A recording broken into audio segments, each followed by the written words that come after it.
A lot of business owners don't understand how to record and track their loans with QuickBooks Online, causing year-end confusion when tax time comes. And if you've ever recorded your entire loan payment as an expense, this video is for you. Here's the truth. A loan payment is not fully an expense, and if it's recorded incorrectly, it can quietly throw off both your taxes and your financial analytics. So today we're going to show you how to record your loan payments correctly, split principal and interest properly, and reconcile your loan balance so both your balance sheet and your P&L are accurate for your taxes. Hello, C-Squared Collective, and welcome to our series, Plan, Close, Grow. This series focuses on helping you plan for tax time, close your books and complete year-end tasks, and grow your business or nonprofit with clean, accurate financials. If this is your first time joining us, welcome on in. Each episode is designed to stand out on its own and give you practical, actionable tips on the topic at hand. But if you would like to dive deeper, be sure to check out the rest of the series linked in the description below. As always, if you have questions, feel free to drop them in the comments or reach out to us directly at connect@c2accounting.net to schedule one-on-one support. So go ahead and grab your beverage. Today I simply have a vanilla coffee, and let's get started.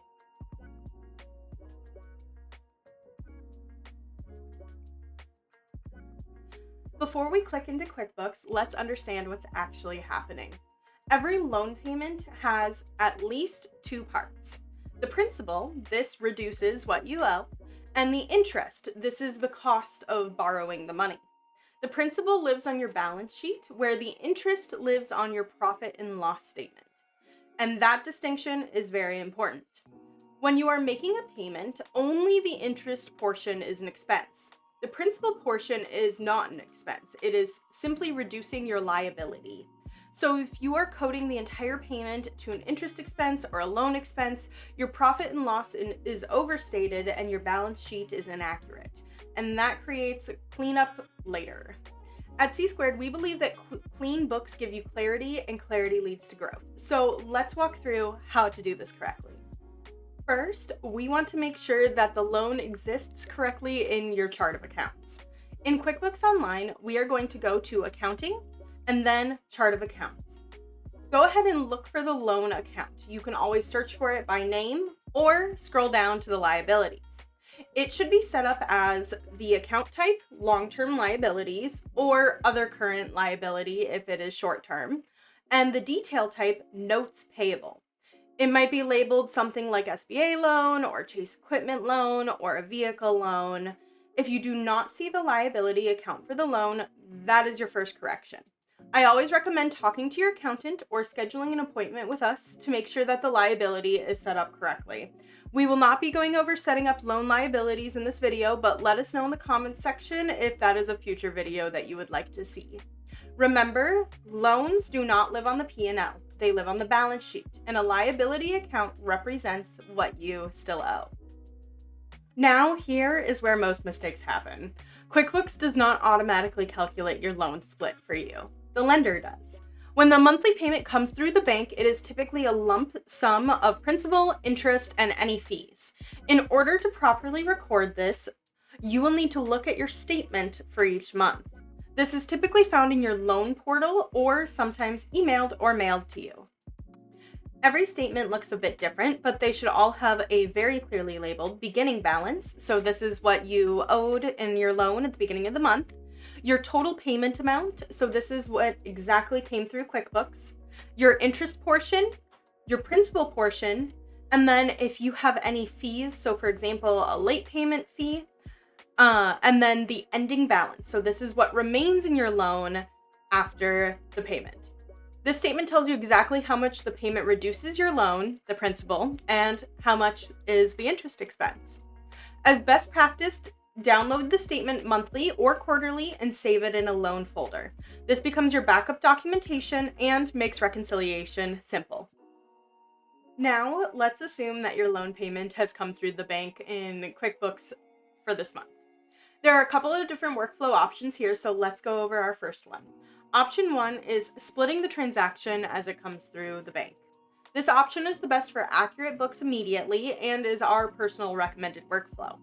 If you are in your transactions at least once a month, this option is for you.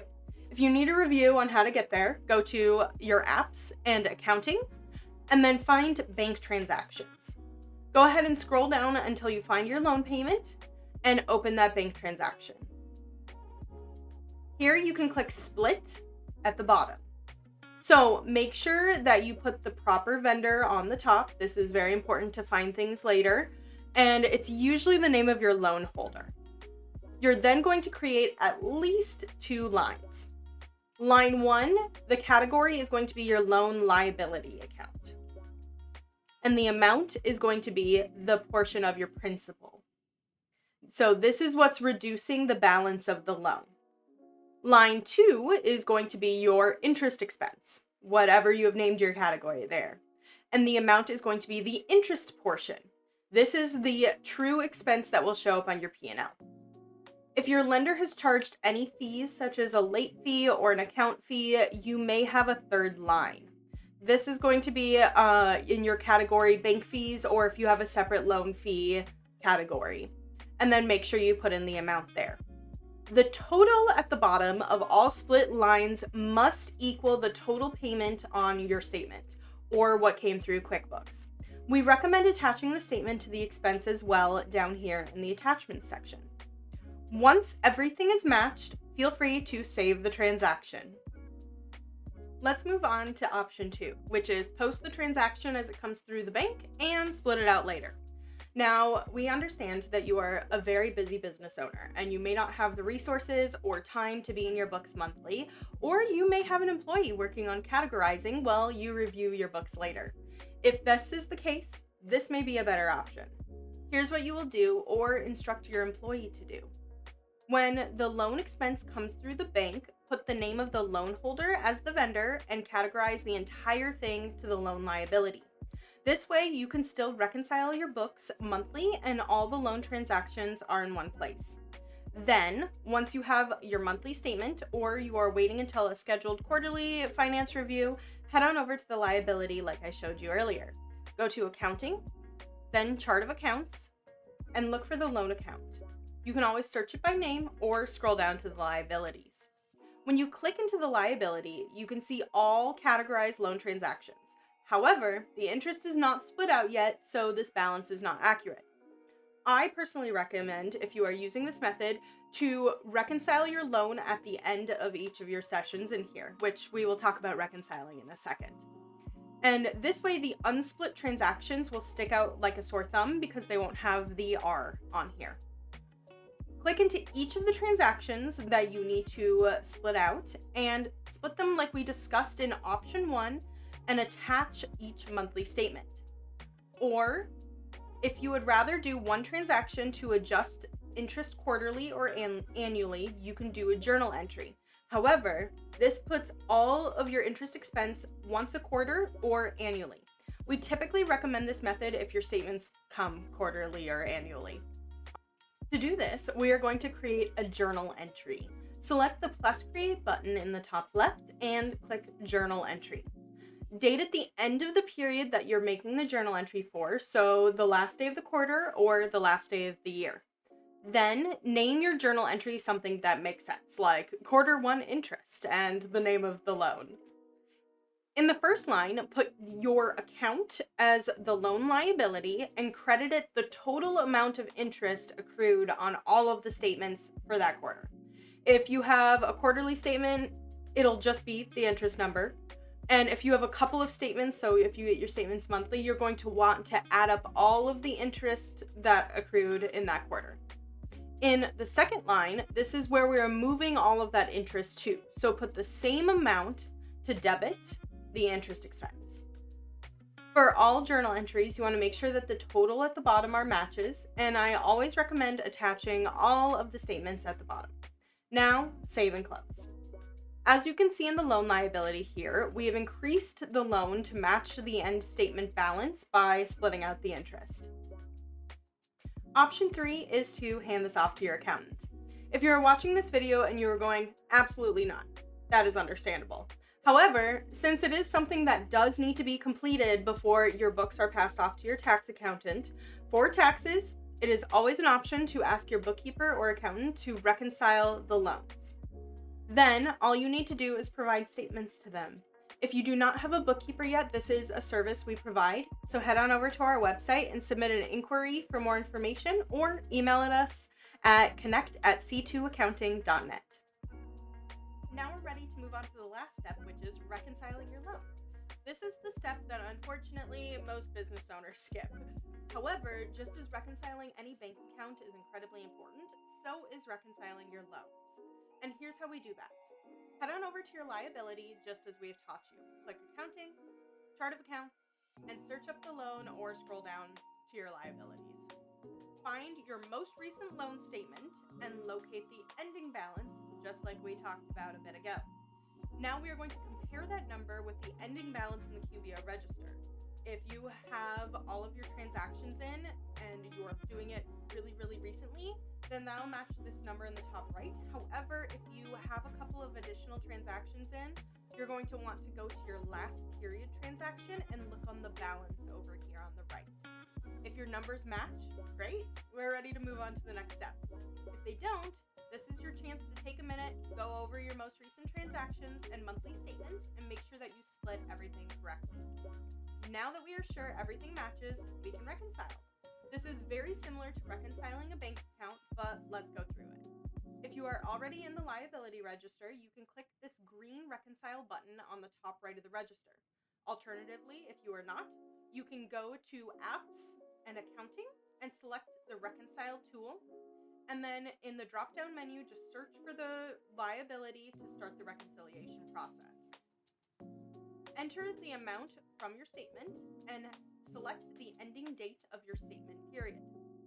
Select all of the unreconciled transactions and make sure your number is 0 in the top right. This should work here because we've already double-checked all of the balances matched between our statements and QBO. Then go ahead and click Save. Now, you may say, you've been yapping this whole time, Kylie, and you haven't told me why this is important. So let's just briefly talk about why this matters and is a very important part of our Plan, Close, Grow series. Tax time can be very stressful, and it is very tempting to cut corners, but reconciling your loans is very important. If your loan is recorded incorrectly, there's a couple of impacts that it can have, including your interest expense could be overstated or understated, and the balance sheet could be wrong. Your CPA may need to adjust any entries, which takes time and more money, and tax filing could be delayed, which also costs your money. Clean loan tracking makes your year-end close smoother and way more efficient. And at C Squared, that is part of what we mean by Plan, Close, Grow. You plan by recording correctly, you close cleanly at month end and year end, and you grow from accurate financial insights and accurate taxes. We'll be sharing a couple more videos in the Plan, Close, Grow series to help you close out last year, hand off taxes smoothly, and learn how to grow and set healthy financial habits in this new year. If you have any questions, feel free to drop them in the comments below. We are happy to help out. And if this is something that you absolutely do not want to do yourself, this is a service we routinely provide. So reach out to us through an inquiry on our website or send an email to connect@c2accounting.net. And if you want to see more content like this, be sure to check out our other social channels. I've included those links as well as our website link in the description below. And as always, thank you so much for watching, and remember, keep learning and stay rooted in wisdom and grow with care.